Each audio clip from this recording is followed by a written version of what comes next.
maafkan aku saudaraku Nasrani, aku tidak bisa mengucapkan selamat Natal.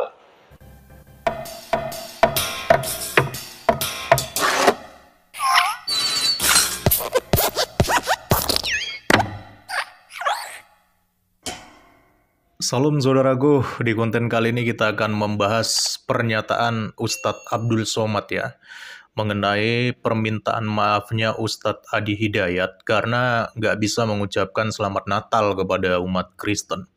Sebenarnya nggak perlu repot-repot minta maaf juga sih, karena kita juga sebagai umat Kristen mau kalian ngucapin atau nggak ngucapin, itu nggak ada pengaruhnya sama sekali bagi kami gitu loh. Oke lah, mari kita simak terlebih dahulu videonya. Ada video Ustadz Adi Hidayat, maafkan aku saudaraku Nasrani, aku tidak bisa mengucapkan selamat Natal. Karena orang yang mengucapkan selamat Natal, maka dia sudah mengakui tiga. Yang pertama, mengakui bahwa Isa anak Tuhan. Yang kedua, mengakui bahwa Isa lahir 25 Desember. Yang ketiga, mengakui bahwa Isa mati di palang salib. Ketiga-tiga ini dibantah oleh Al-Quran. Bahwa Isa anak Tuhan dibantah. Laqad kafaral ladzina qalu innallaha salisu salasah. Kafirlah orang yang mengatakan Isa Trinitas dan anak Tuhan.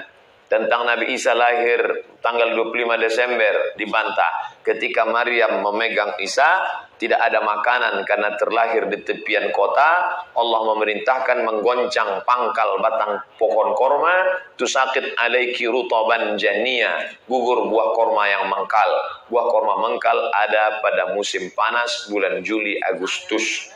Ketika Isa lahir, kambing-kambing sedang digembalakan di padang rumput. Sedangkan bulan 12 rumput tidak tumbuh karena tertutup salju.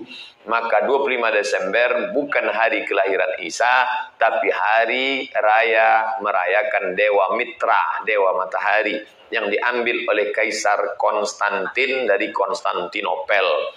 Lalu kemudian tentang Isa mati di palang salib dibantah Al-Quran. Wa ma qataluhu, mereka tidak membunuhnya. Wa ma salabuhu, mereka tidak menyalibnya.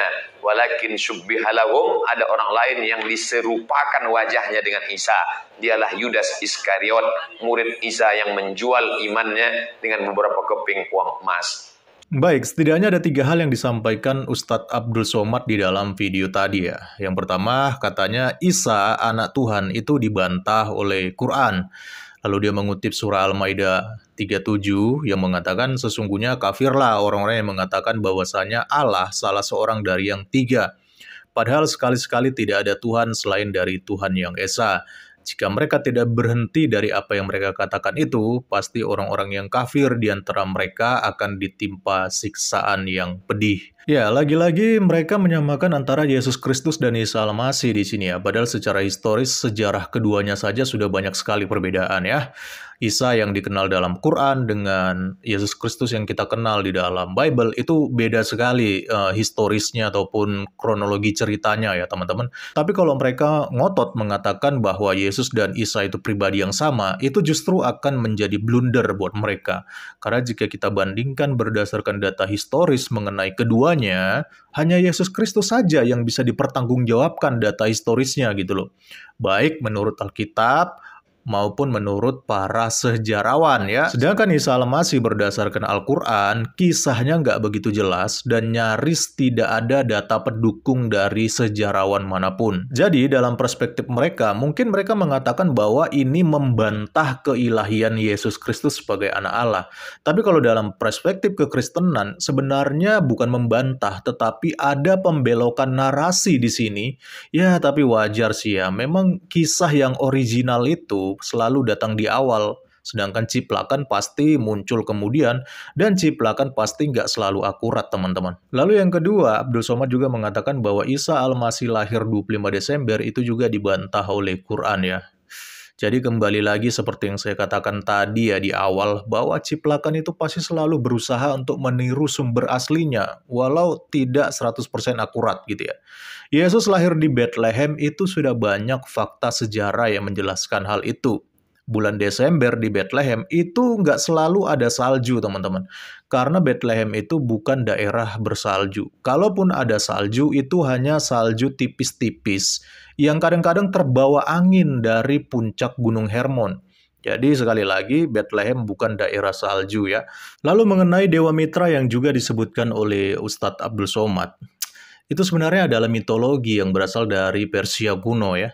Jadi kalau kita bicara tentang mitologi, mitologi itu kan artinya mitos gitu ya, ataupun kisah dongeng yang kebenarannya nggak bisa dibuktikan secara data ilmiah ya.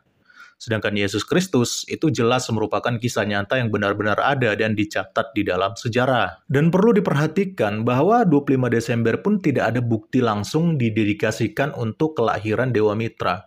Karena 25 Desember lebih kepada perayaan dewanya orang Romawi, yaitu Dewa Sol, yang juga merupakan dewa matahari. Tapi sekali lagi ini hanya mitos yang dikultuskan bukan oleh Kaisar Konstantin, bukan. Tetapi oleh Kaisar Aurelianus pada tahun 274.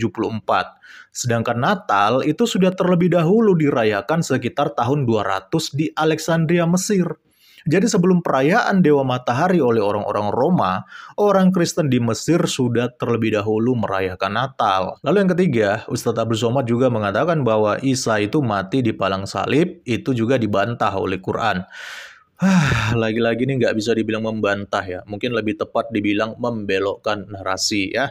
Karena sejarah itu benar-benar mencatat bahwa Yesus Kristus itu benar-benar disalibkan dan tidak diserupakan. Apalagi diserupakan dengan Yudas Iskariot. Kan jadi lucu ya ketika Abdul Somad mengatakan bahwa Quran membantah hal ini dengan mengatakan Yudas Iskariot yang disalibkan. Itu jelas karangan bebas alias ngibul.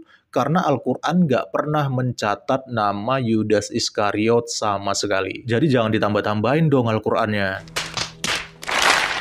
Bahkan di dalam surah An-Nisa 157 dikatakan, dan karena ucapan mereka, sesungguhnya kami telah membunuh Al-Masih, Isa putra Maryam, Rasul Allah. Padahal mereka tidak membunuhnya dan tidak pula menyalibnya. Tetapi yang mereka bunuh ialah orang yang diserupakan dengan Isa bagi mereka.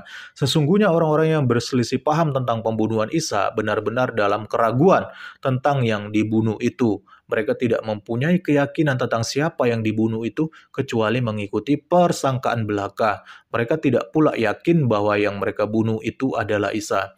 Jadi di sini kita bisa melihat bahwa Quran mengklaim orang yang membunuh Isa putra Maryam, mereka berada dalam keraguan-raguan tentang siapa yang dibunuh itu. Padahal faktanya, baik orang Yahudi dan juga orang Romawi, mereka dengan kesadaran penuh tahu siapa yang mereka bunuh dan siapa yang mereka salibkan tanpa ada keraguan-keraguan sama sekali. Yang justru mereka ragu-ragu itu adalah umat Islam sebenarnya. Karena mereka masih bersilang pendapat soal siapa yang disalibkan sampai detik ini, teman-teman.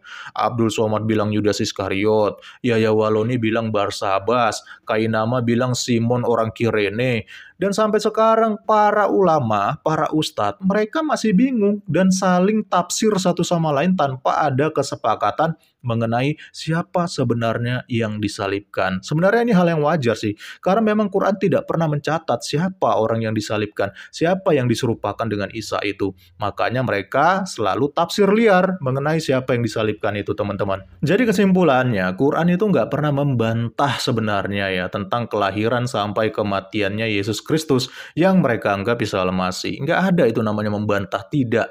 Tapi kalau dibilang bahwa mereka telah membelokkan narasi tentang Yesus Kristus yang sudah ada sebelumnya, mungkin itu lebih tepat. Salam kritis, Tuhan Yesus memberkati. Salam.